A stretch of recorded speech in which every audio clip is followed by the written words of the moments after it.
कैसा था वो टाइम और प्रेपरेशन कहाँ से और क्यों शुरू की? जो भी स्किल सेट चाहिए होता है एक लॉयर बनने के लिए, I already kind of have that. मैंने और कॉन्फिडेंस था कि उसको होन किया जा सकता है, राइट? जब सीआर का सेक्शन था ही नहीं, there were like 2 questions asking flaw और कंक्लूजन, वो भी एक पजल में। How was the section for you? मैं डरूंगा तो नहीं, लाइक लॉ प्रेप के मॉक्स में इतना मैंने वेरिएशन देख लिया ना, लाइक सीआर में 2 पैसेज एनालिटिकल के आना, सीआर के पैसेज बहुत लंबे आना, बहुत छोटे आना, तो I was really prepared for anything.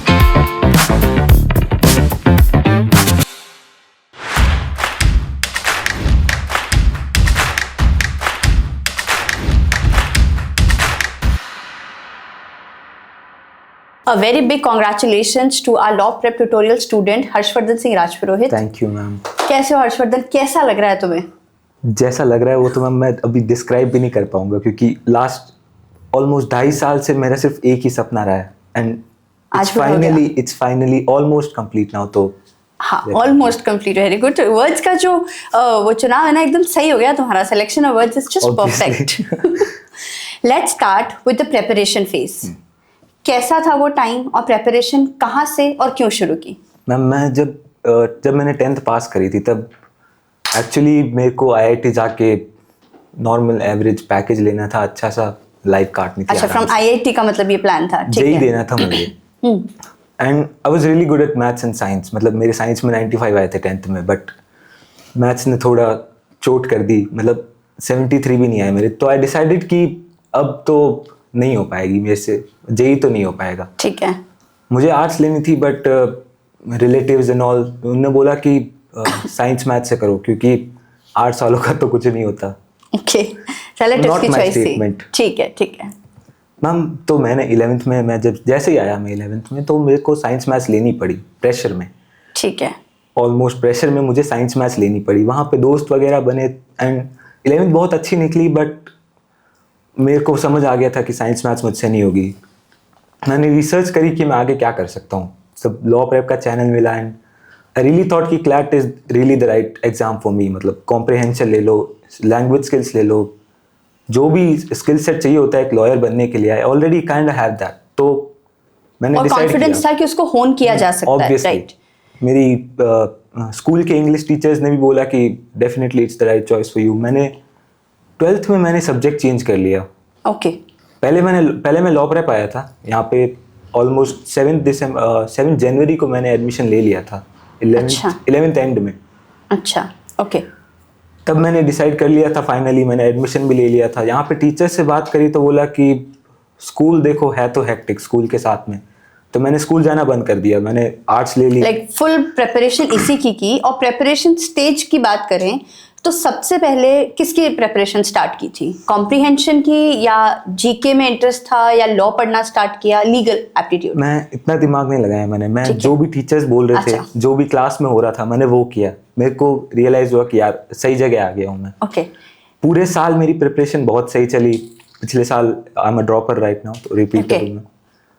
पिछले साल मैम काफी अच्छी प्रिपरेशन करी थी। लाइक बोलूँ तो स्ट्रक्चर तो पिछली बार ही था, इस बार there wasn't any structure in the exam। हाँ, ठीक है। मेरी प्रिपरेशन में भी नहीं था। I was very spontaneous this time। Okay.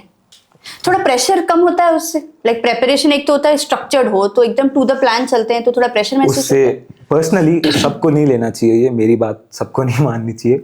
किसी के लिए तो अप्लाई होती होगी, किसी के लिए जरूर होगी। अगर if you are like me then definitely apply होगी। बट आई थिंक सो तुम ये कहना चाह रहे हो कि भाई तुमने जब पढ़ाई स्ट्रक्चर्ड की, then you finished it off with your 12th। मतलब एलपीटी के मॉड्यूल्स, कॉम्प्रिहेंशन का पार्ट, क्लैट एक्सप्रेसेस को एक बार करना है ना, क्यूटी का सेक्शन प्रिपेयर हो गया था, and then when you decided to take a drop, तो आपको अब वो चीजें सिर्फ रिविजन करनी थी, है ना, राइट? ये ज्यादा सही होगा कि भाई नई क्लैट एक्सप्रेस आपने की for the GK part, and then you had everything else prepared for this year, right? But exam तो थोड़ा अनप्रिपेयर्ड आ गया, उसको कैसे टैकल किया? जब सीआर का सेक्शन था ही नहीं, there were like 2 questions asking flaw और कंक्लूजन, वो भी एक पजल में। How was the section for you? You might not believe it, but मैं बिल्कुल भी शॉक नहीं हुआ था। Like, अच्छा। I was actually prepared कि पेपर में अगर 1+2 भी पूछें या कैलकुलस भी पूछ ले तो मैं डरूंगा तो नहीं। Like, लॉ प्रेप के मॉक्स में इतना मैंने वेरिएशन देख लिया ना, लाइक सीआर में 2 पैसेज एनालिटिकल के आना, सीआर के पैसेज बहुत लंबे आना, बहुत छोटे आना, तो I was really prepared for anything. मतलब अगर मेरे को अभी एक क्वेश्चन दोगी, पैसेज दोगी, I am ready to solve it. Wow, मतलब that's good. I can flip the switch in me immediately, like अगर मैं चाहता हूँ कि आप वांट टू कंसंट्रेट नाउ तो दैट्स अ इमीडिएटली गुड होगा। थिंग, है ना? मतलब मेरे में वही एक practice करते- स्पेशलिटी है, मैं बाकी कुछ नहीं है। और लीगल रीजनिंग के जो सेक्शंस थे जहाँ लेंदी पैसेजेस आते हैं या प्रिंसिपल्स कंफ्यूजिंग हो जाते हैं, उसके लिए प्रैक्टिस से सब ठीक हुआ या फिर समथिंग एल्स, कोई एडवाइस या किसी की कोई ट्रिक तुम्हारे काम में? लाइक ग्रेजुअली जैसे जैसे मॉक्स देता गया, आई रियली रिकॉग्नाइज, क्योंकि मैंने एनालिसिस बहुत सही से किया है through out Okay. The preparation, her mock का बैठ के।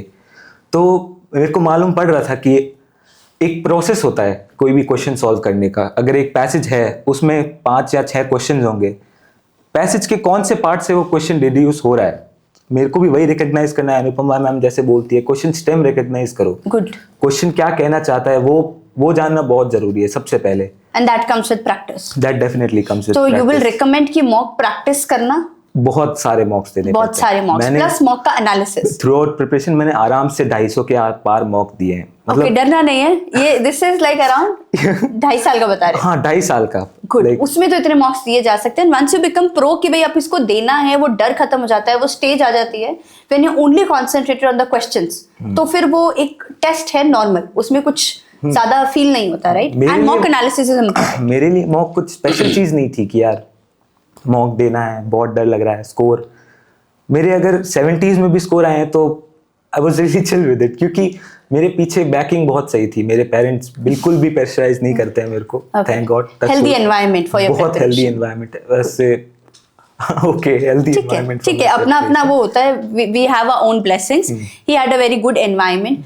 What about GK, current affairs, static portion, CLAT express, क्या क्या पढ़ा था जीके के लिए? जीके के लिए ऑनेस्टली मैंने ज़्यादा कुछ नहीं किया था। मुझे पता था मेरी जीके बहुत ख़राब है, बट मुझे ये भी पता था कि क्लैट में इतनी कोई भारी जीके पूछते भी नहीं है। मुझे पता था कि क्या है, या तो पैसेज में दे देंगे या तो ऑप्शन जैसे दे देंगे। बट कस्टमरी लर्न तो किया ही होगा जीके, हाँ, current affairs, CLAT express. CLAT express मैंने एक भी नहीं छोड़ी। ठीक है, यूट्यूब पे जितने भी लाइव आते हैं मैं ऑलमोस्ट सारे देखता हूँ। अच्छा। जीके डाइजेस्ट करके एक होती है, उसमें भी काफ़ी सही सही एमसीक्यूज होते हैं, मैंने वो सारे भी प्रैक्टिस किए। सॉल्व किए थे, राइट? लाइक जो भी मटेरियल मिल रहा है, ज़्यादा जीके में कुछ खुद से हैक्टिक इनिशिएटिव लेने की जरूरत नहीं है।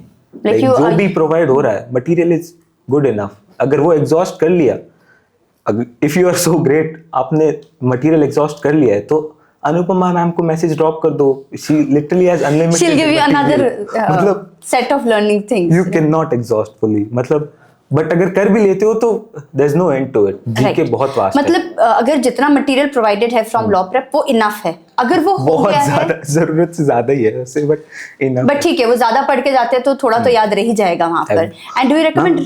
जीके में क्वेश्चन आया जैसे इस साल चेस वाला जो पैसेज था, उसमें गैरी कैस्परोव को किसने डिफीट किया, कौन से कंप्यूटर ने, ऐसा एक क्वेश्चन आया था।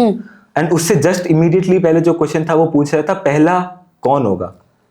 तो मैम ऑब्वियसली उसमें ऑप्शंस दे रखे थे, एक तो विश्वनाथन आनंद, एक गैरी कैस्परोव, एक विलियम जो भी स्टाइन जो एक्चुअल आंसर था, और एक और ऑप्शन था। हाँ, ठीक है, वो मैम तो इनमें से आराम से डिड्यूस कर सकते हैं, क्योंकि अगर बाद वाले क्वेश्चन में कह रहा है कि अभी किसी कंप्यूटर ने गैरी कैस्परोव को डिफीट किया है, तो डेफिनेटली वो पहला फिगर चेस चैंपियन तो नहीं होने वाला। वो डिड्यूस करना सीख जाते हैं ना, it is part of the practice से प्रोसेस, होता है वो, राइट? लाइक क्वेश्चन पढ़ना आना चाहिए। हाँ, क्वेश्चन पढ़ना आना पढ़ना आना चाहिए, दिमाग खोल के क्वेश्चन बेसिकली पेपर करना चाहिए। कॉम्प्रिहेंशन करना आना चाहिए, मतलब बात समझ में आनी चाहिए कि भाई वो Definitely. क्या अगले क्वेश्चन में पूछ रहा है और फर्स्ट में उसको अप्लाई कर सकते हैं, यानी what is the meaning of all the options. Perfect balance होना चाहिए, डायरेक्ट पेपर पे कूदना भी और देखना भी कि पेपर में क्या आ रहा है, क्या अटेम्प्ट करना है, क्या अटेम्प्ट नहीं करना है। लाइक मैंने पेपर पूरा नहीं देखा था ऑनेस्टली। अच्छा। मैंने देखा भी नहीं था कि सीआर आई है कि नहीं आई है, बट मैंने पर सेक्शन जरूर देखा था कि यार मेरे को इतने टाइम में ये करना है, एंड उतने टाइम में ही किया मैंने ये this was my only exam जिसमें मैंने बिल्कुल भी टाइम फंबल नहीं किया। अच्छा, मतलब लाइक डिसाइडेड टाइम था और बहुत सॉलिड, मैंने वेरी गुड। बहुत सॉलिड बाउंड्रीज रखी थी मैंने। लाइक इंग्लिश में इतना टाइम देना है तो दे दें। एक्चुअली मेरे पास लाइक लास्ट में जाते जाते वो जो इलेक्ट्रोकार्डियोग्राफी वाला था उसमें मुझे बहुत ज्यादा टाइम लग गया, इतना नहीं लगना चाहिए था, बट स्टिल छोटी मोटी मिस्टेक ना हो सकती कहीं है, मैंने it's देख fine. लिया। बट फिर भी सॉलिड टाइम मैनेजमेंट, मतलब discipline is very important, right? हाँ जरूर।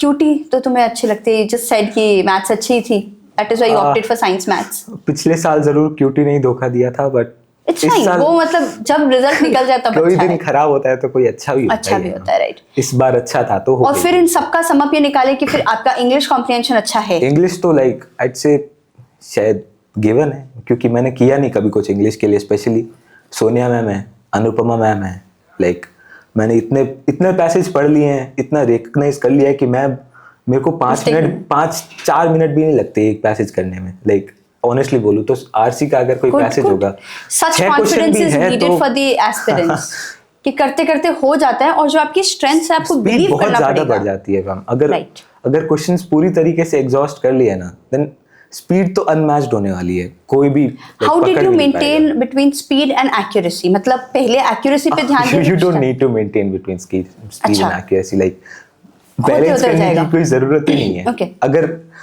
अगर मैं स्पीड चेज कर रहा हूँ एंड मैं डम नहीं हूँ, like sorry to be harsh, but अगर if I am not dumb and मैं स्पीड चेज कर रहा हूँ, टाइम नहीं लगेगा मैम कि मैं 100 क्वेश्चंस अटेम्प्ट कर रहा हूँ ना, उसमें 95 सही हो रहे हैं, एंड वो मैंने 100 क्या 60 मिनट 70 मिनट में मैंने वो क्वेश्चन कर भी लिए। अभी एलेट के जैसे मॉक्स हो रहे हैं तो 40 मिनट पहले पेपर खत्म हो रहा है मेरा, क्योंकि गुड टाइम ही नहीं है। मतलब टाइम कहाँ नहीं, पर खर्च ऐसा करूंगा? कह सकते हैं कि if you are a beginner तो आपको थोड़ा टाइम लग सकता है स्पीड और Beginning में तो एक्यूरेसी। मैम मेरे पहले मॉक टेस्ट में 19 नंबर आए थे, 18.75, like to be very exact. 18.75 to selection का पूरा फेज देखा है, राइट। तो ऐसा कह सकते हैं कि बिगिनिंग में you need to maintain this thing कि भाई आप स्पीड बहुत पे ठोकरें एक्यूरेसी खानी पे, पड़ती है मैम, हाँ बहुत ठोकरें खानी पड़ती है, राइट। 250 मॉक कम नहीं होते हैं। हाँ, वो इसीलिए 250 तक पहुंचे क्योंकि यू स्टार्टेड विद दैट कि भाई अभी धीरे धीरे बढ़ रही है, प्रोग्रेस दिख रही थी।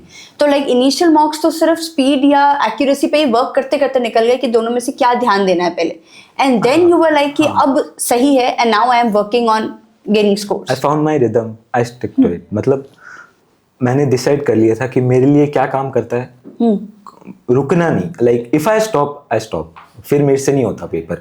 लाइक फिर मेरी स्पीड गिर जाती है, एक्यूरेसी गिर जाती है, मेरी आंखें, वो सबका उनसे अपना काम अपना नहीं एक करने लगती। तरीका होता है to solve the paper and to go through the preparation phase. अपने प्रेपरेशन फेज में यू सेड कि you had a healthy environment from the family side, और किस किस को क्रेडिट दोगे, या what are the moments which kept pushing you कि नहीं अपने को सक्सेस लेके रखनी है? एंड पुश करने के लिए तो मेरे पास बहुत लोग हैं। मतलब Okay. मेरी नानी, लाइक शी वाज लिटरली मतलब प्रेइंग एवरी डे कि भाई इस बार हो जाए। सिलेक्शन हो जाए। Okay. मेरे नाना, दादा, दादी, Okay. मम्मी, पापा, मेरा छोटा भाई, you have a very really supportive family. We're happy for you. आप, हर्ष सर हो गए, अनुपमा मैम हो गई। She can be harsh at times, but जरूरी है, जरूरी है वो भी। रिजल्ट चाहिए, सिलेक्शन चाहिए, तो थोड़ा कोई टीचर का हार्श मार तो खानी पड़ती है। डांट तो खानी पड़ती है, right. Anyone else you would like to give credit to?